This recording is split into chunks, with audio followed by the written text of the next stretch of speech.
ঘরে কোরআন তেলাওয়াত করুন। জিন, ভূত, ব্ল্যাক ম্যাজিক, জাদু টুনা, বানমারা সবগুলোরে নিঃশেষ করে দিবে কে?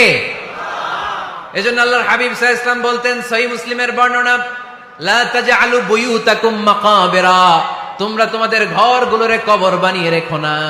ফাইন্নাল লা তাজআলু বুয়ুতাকুম মাকাবিরা, তোমরা তোমাদের ঘরগুলোরে কবর বানিয়ে রেখো না।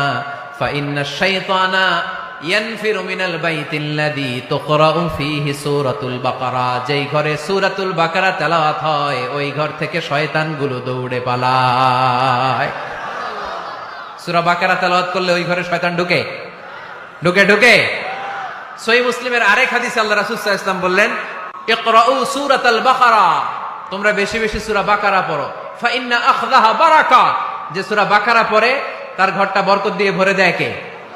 ওয়া তারকাহু হাসারা, যে বাকারা পড়ে না ও আফসোস করে। ওয়ালা ইস্তাতিউহাল বাতালা, যে ঘরে সূরা বাকারার তেলাওয়াত হয় ওই ঘরে কোনো জাদু টোনা ব্ল্যাক ম্যাজিক কাজ করে না। চিল্লায় পড়েন আল্লাহু আকবার।